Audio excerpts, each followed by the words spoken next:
Here I show you how to knit a small 11 stitch toy animal ear such as the one on the piggy without any sewing. 2 colours. As I said, we're going to knit this in 2 colours. I'm going to do it on 11 stitches. Once you've got your 11 stitches, it's in stocking stitch. So you're going to knit the first row, but you're not going to knit the last stitch. You'll see the principle of this and why it's very easy to just make larger ears or smaller ears once you learn the principle of turning the work.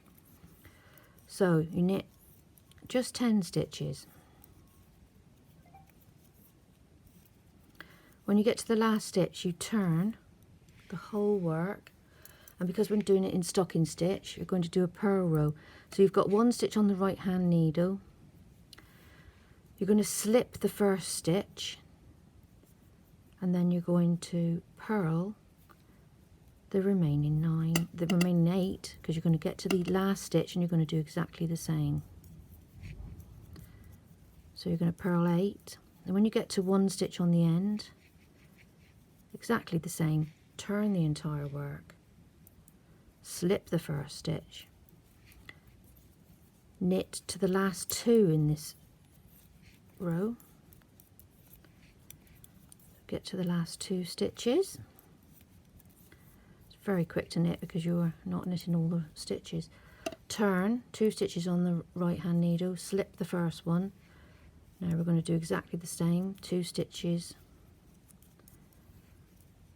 to the last 2 stitches on this needle, 2 stitches on the left needle, turn, leave the 2 stitches on the right needle, slip the first one. Now we're going to go to the last 3 stitches and slip. So as you can see, I have 3 stitches on the left needle. I'm going to turn, slip the first stitch, again purl to the last 3 stitches, turn. Now we're on the 4 stitches, slip the first one, knit to the last 4 stitches, turn, slip 1, and in this case knit just 2 stitches, leaving 4 on the left needle, turn. Now we're getting to the apex of the ear. Slip the first stitch, knit the next stitch, you're leaving 5 now, so turn, and now you've only got 1 stitch in the middle of the work really. So now you add your second yarn in. I already have mine prepared. This is the beige. Purl that stitch,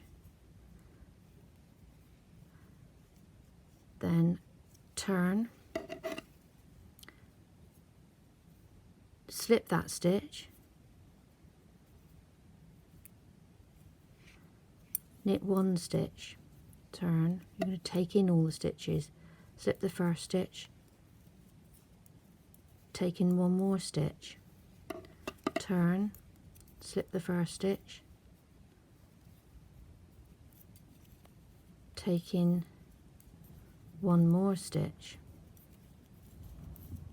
turn, gradually get to take in all of the stitches, turn, slip the first stitch. Slipping the first stitch means that you don't get a hole in the work. You could try not slipping it, but you'll see the difference. Take in 1 more stitch,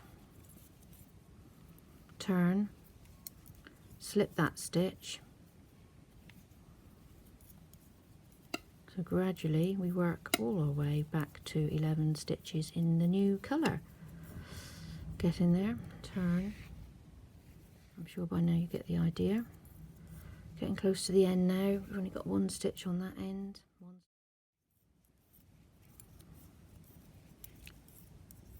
Right, so now this is the final row. I've taken in the very last stitch on the needle, both ends. We get to the end of this purl row, take in the last stitch,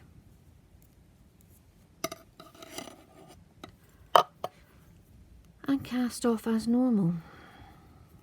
on all 11 stitches. 5, 10, and finally snip your wools and cast off the last stitch. So this is the magic bit. You've knitted this, you've got the 2 colours. All you do is push up the centre piece, and there you have your point at the top, your 2 coloured ear. You can then put a bit of wadding or stuffing in it, curve it slightly like that when you stitch it on, and there's your perfect ear with no sewing whatsoever required. Here it is on a little unicorn cardigan I made. Same ear, and my piggies, which I made tiny ears and then larger ears, the same principle. Thank you for watching, and I hope you learnt something.